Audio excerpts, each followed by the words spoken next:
boogie man. Do a jungle boogie. Do you want the tip? Oh, the top.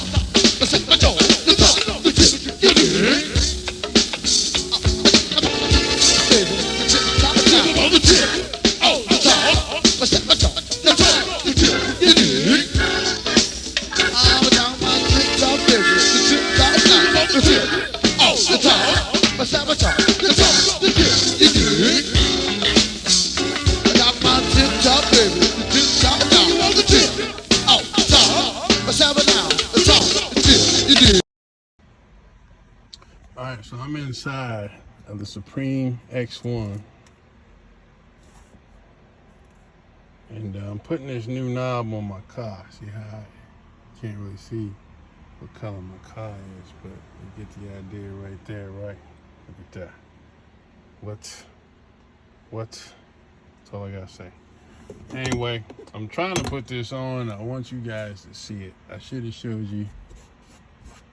Somebody big head chalking up my car. I just got it out of the shop because I got like 5,000 miles on this thing and got home from work, just got off the freeway, made a left turn, and lo and behold, my engine light came on. So I had a misfire, which instantly I thought it was the roller lifters, which it wasn't the roller lifters, it was the manifold. That is yet to be determined. They replaced the manifold, the engine light went out, so there's no more misfire problems. I went ahead and got my oil changed since I was at 5,000 miles. They say 10,000 is the recommended, but I'm really a stickler when it comes to my car.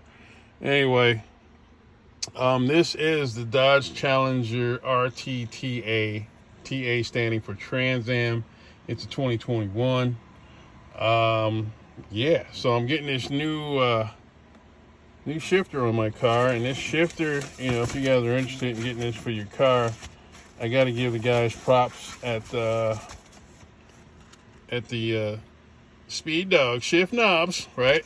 So Speed Dog Shift Knobs, that's www.speeddog.com Shift Knobs. They got all kinds of shifters. Look at that, man. Look like a golf ball bag, right?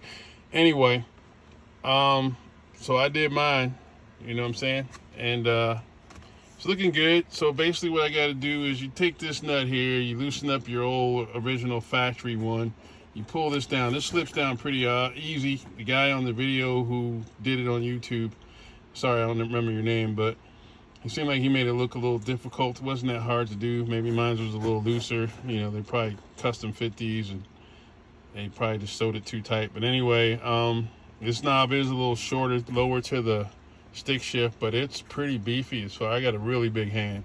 I wear a size 15 shoe. So imagine the hand, and that knob is pretty solid. It's almost like a pool ball, a little smaller. But yeah, so I'm gonna go ahead and tighten this down, get it to where I want, and then I'll come back and show you the finished video, because I can't hold this up like I want to.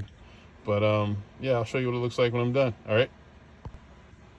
Okay, so I got the shift knob on there. I gotta admit, and I'm gonna look it up before I do it, but it seems like the ball stops right around the end of the threads. I gotta kind of get used to seeing these threads exposed. That kind of messes with my mind, my equilibrium.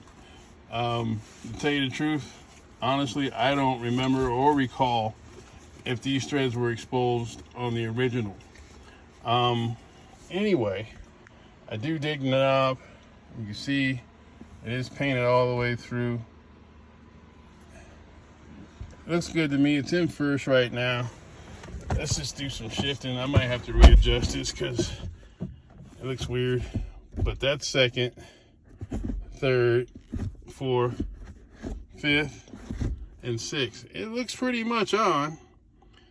But I just need it to be a little straighter. It's a little crooked, and it is totally messing with me. So I'm going to do that. And yeah.